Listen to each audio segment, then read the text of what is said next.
Hey guys, this is Ryan with Mom on Mission, and today I'm going to bring you some tips and tricks and gadgets that I have found helpful in my wholeness and wellness journey.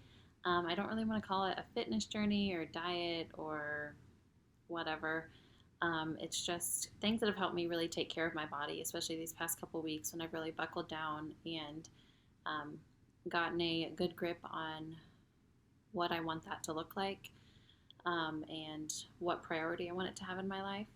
I do have to have a few disclaimers, and I need to preface some of what I'm about to say. Obviously, I'm not a doctor or a fitness instructor or anything. So, obviously, take all this with a grain of salt. But also, this is not, the tips I have are not necessarily for everyone. Um, some of these will not be for people who have struggled with eating disorders or anything like that. Um, and there's some of them I even hesitated to put in here, but I'll talk about those when I get to them. These are also not tips and tricks for people who want their optimal body and are looking for some percentage of body fat or some magic scale number or some magic clothing size. I simply have a goal. If you've seen any of my wellness videos before, I simply have a goal of just honoring God with my body. My body's meant to be used up for Him and by Him, but it's not to be abused one way or another. It's not to be worshiped, but it's not to be abused. So I'm not trying to make myself into some sort of fitness model, but I'm also not trying to um, abuse my body in a way that doesn't please God. So, that being said, here are 16 things that I would recommend, not for everyone, but 16 things that have helped me in my wellness journey. These first few are going to have to do with exercise and movement, and they're in no particular order other than I just clumped them together in 3 different categories. But first one is get active with your kids. If you're a mom, get outside with your kids. Go do something fun with your kids. You don't necessarily have to do a full hardcore workout every day by any means. Go jump on the trampoline with your kids. Go run around the backyard with your kids. Go on a bike ride. Um, do what we do and play tag around the house. Or if you're not a mom, use your dog or go find something fun that you like to do that isn't necessarily a workout, but just gets you up and moving.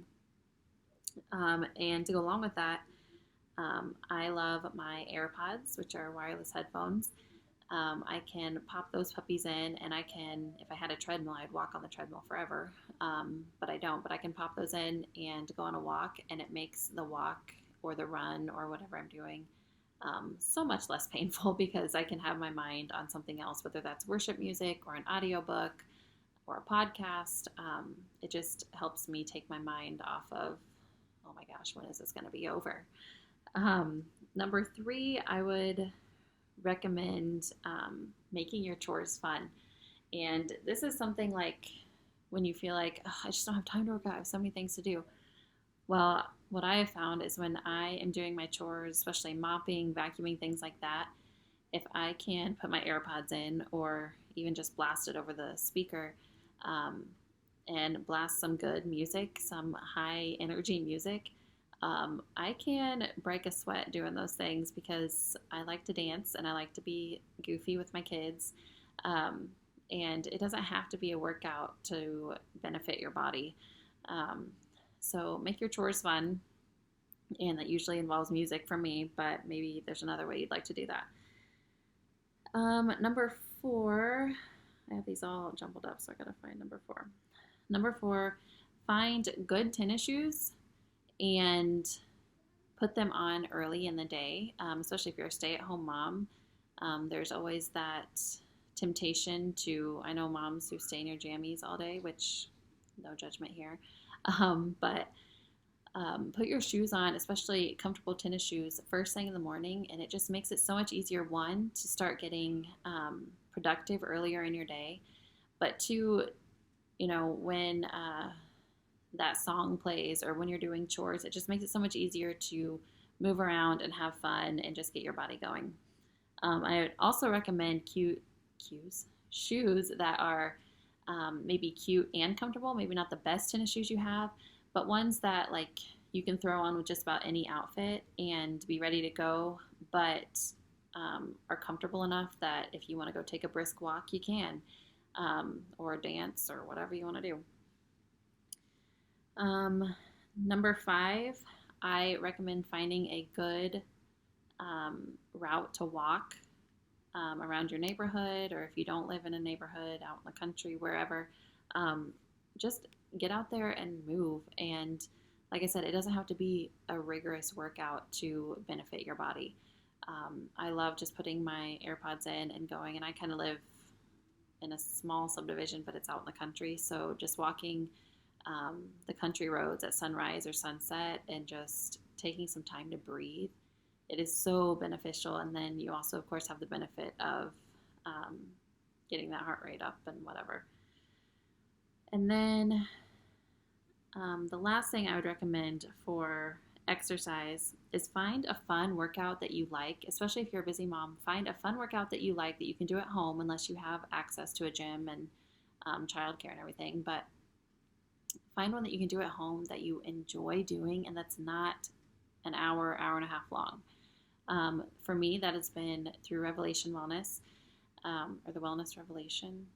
I always say that wrong. But they have some awesome drum workouts. They have awesome dance cardio. They have kickboxing. They have a little bit of everything, and it's fun. And a lot of their workouts are around that like 20 to 30 minute mark, and I can find 20 minutes in my day. I have to make it happen. It doesn't just happen on its own, but I can find that time, and I enjoy doing it, and I break a sweat and have had fun. I don't dread it every day. So I highly recommend that, because you can do that before the kids get up, after they go to bed. Today I did my workout while everyone was awake, which I didn't think I'd be able to do that. But they were busy playing Hot Wheels in the kitchen, and I just thought, I'll try this, and it worked. So you never know until you try. These next things are going to be more food related. Again, this is not to get the perfect beach body. This is not any sort of like medical advice. This is just things that I found have worked for the goals that I have, not necessarily for everyone's goals. And the first thing I would say is, if you have those foods that are a hang up for you, and I'll just go ahead and go off on my tangent now, I don't believe that you should say no to every craving all the time. If you're at a birthday party and they're having cake and you want some cake, eat some cake. Like, it's okay. And I'm not a supporter of any one specific diet. I'm kind of against a lot of diets, which I'll probably get backlash for that, but that's okay. But what I'm saying is, if you have especially an addictive personality or a binge issue, and there's that one food that's just like your thing and you feel like you cannot do without it, one, try to go without it for a little while. But my first tip would be to find something that kind of replaces that, and not to say you can never have that food again, but something that will kind of help you ease off of that addiction to that thing. Mine was soda. I love an ice cold Coke, okay? And I'm not saying that I will never drink Coke again, and I will drink Coke again, but if I let myself, I would be a daily soda drinker, and that is how I gained a lot of weight when I first got married, is drinking way too much soda.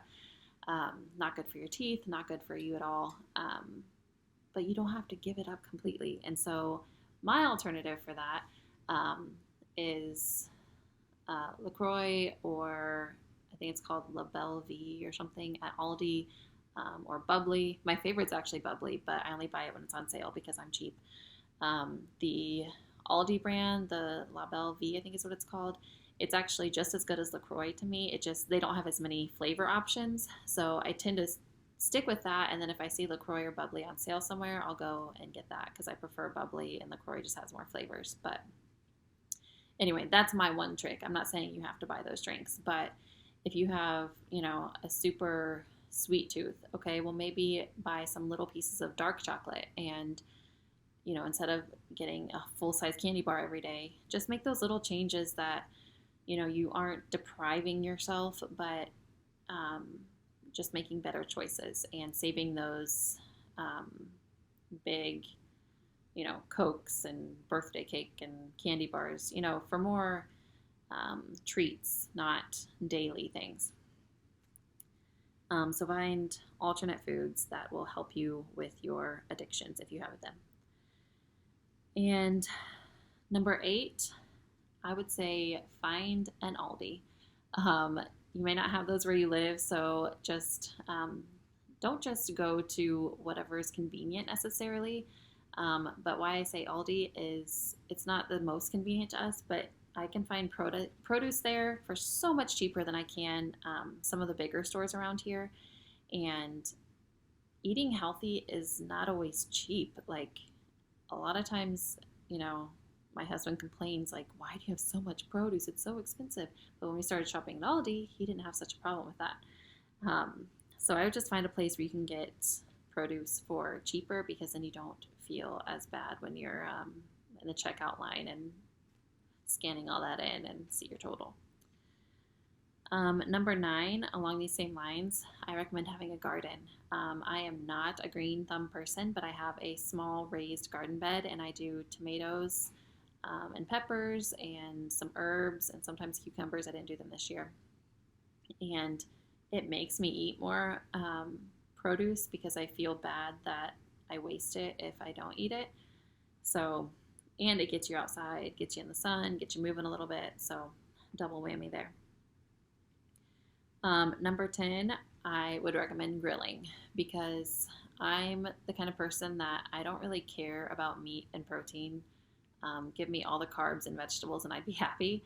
But I know my body needs protein, and I also don't like to take a long time to cook breakfast and lunch, and I get burnt out on eggs and, So what I love doing, especially in the summer, is when we go to have dinner one night, we'll grill a lot more meat than what we need and then just eat on it throughout the week for lunches or dinners. And that really helps to have that meat already prepared, already in my fridge. All I have to do is heat it up and not worry about actually having to cook anything, because otherwise I would just go without protein. It doesn't bother me. And number 11, get that water in. Like this last week and a half, I've been really focusing on getting my water intake back to where it needs to be. And mostly just to get that regulation in my body. And I can tell such a huge difference a few days after getting the at least 8 ounce glasses of water. So, 10 8-ounce glasses of water, I'm sorry. So at least 80 ounces a day is kind of what I shoot for. And after I've done that for a couple days in a row, I can just tell such a huge difference in my skin, in how I feel. It's just amazing to me. Like God gave us such a free, good resource that we need. Along the same lines, I would recommend a good water bottle or a good cup. Everyone's different on what they like. If you like glass or plastic or metal or whatever.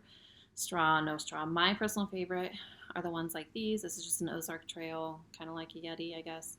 But I have to put a straw in it. Otherwise, it's a no-go. I love these because it keeps your water icy cold for a really long time, and I like cold water. And I am a straw lover. Like, I can drink so much more water if I have a straw.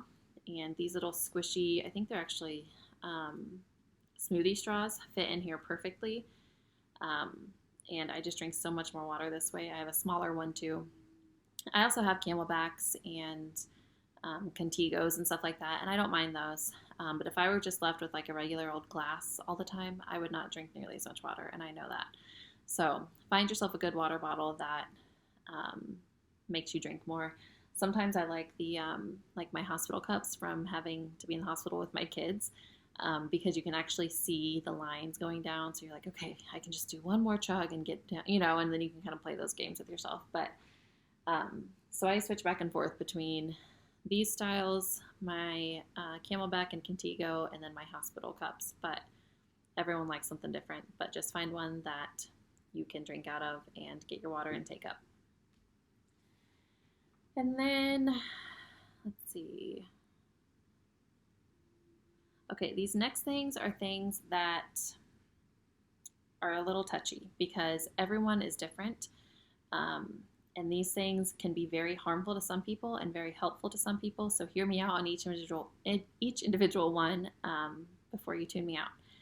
So next, I would recommend a fitness watch of some sort.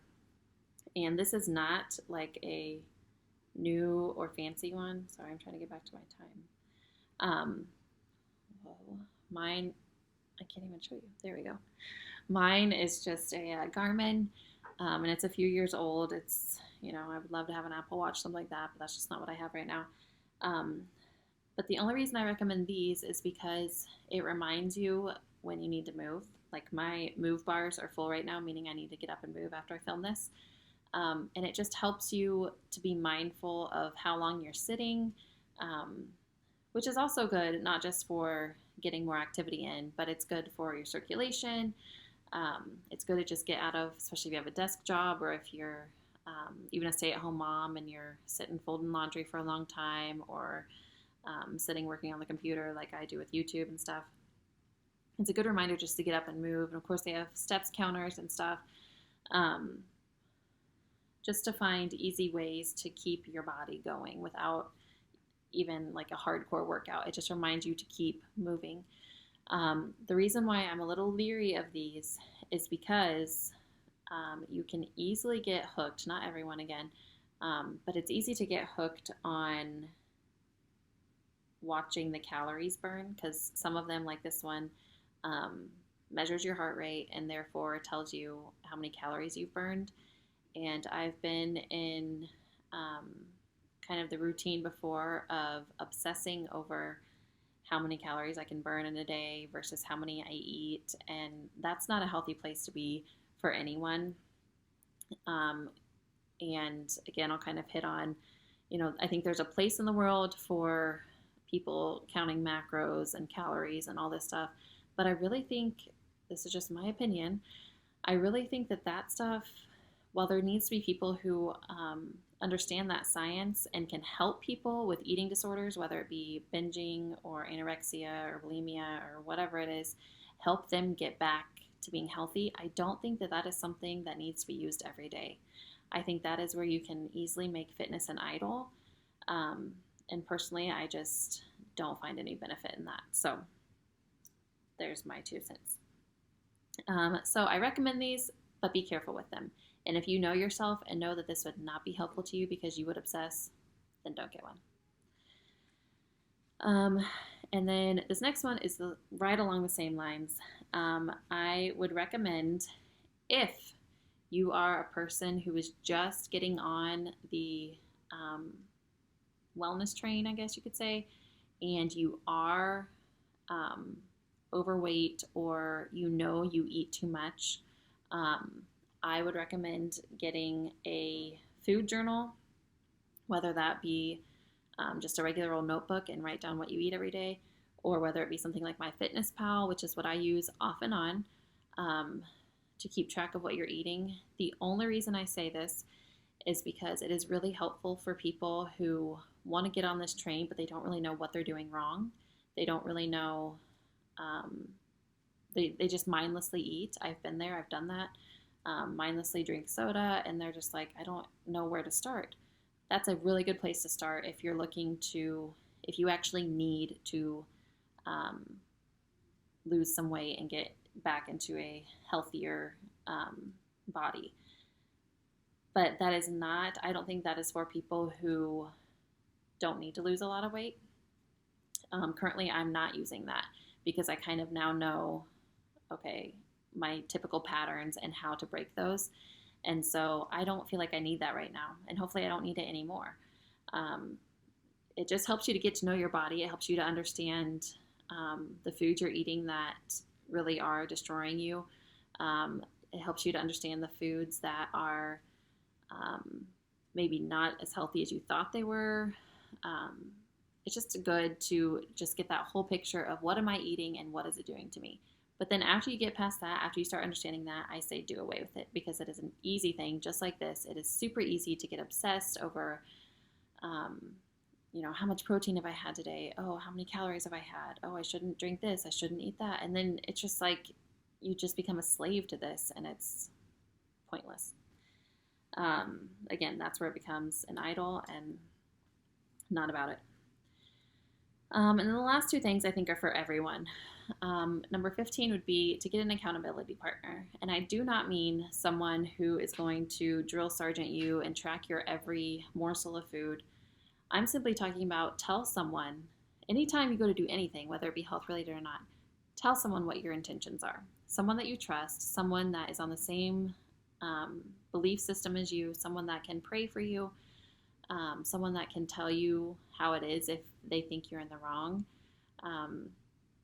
Just find someone and tell them, hey, I really feel like I need to get in better shape. I really feel like I need to take control over my eating. I really feel like I need to become more active or drink more water, or whatever it is that your goal is. Tell someone about it, just so that you can talk about it with them, just so that you can share, hey, I had a great day today, or hey, I didn't have such a great day today. And they can encourage you, they can pray for you, they can tell you if you're taking it too far and starting to obsess, they can say, hey, you need to chill out. Right now, one of my good friends and I are doing a little 2-week challenge, and it's nothing more than just, hey, how are you doing on your water? How are you doing on your movement? Are you eating well? It's not, did you have cake today? How many calories did you eat? It's simply like just having to be accountable to someone else about what you do, so that, for me, I'm not sitting in the pantry eating the kids' candy, or not just taking, day upon day upon day off of working out just because I don't feel like it. And making sure that I get that 80 ounces of water, whatever it is. Just tell someone what your intentions are, and then just be open and talk with them about it. And then number 16, which really should be number 1 because I feel like it's most important, is invite the Lord into this. I don't care where you are on your fitness journey. I don't care where you are, if you're recovering from anorexia, or if you are super overweight, or somewhere in the middle, just wanting to be your best self so that the Lord can use you for His purposes. Invite Him into that. He created your body. He knows your body, and He wants you to be healthy, mind, body, and spirit. He doesn't just care about your spirit. He cares about all of you, and He wants to help you.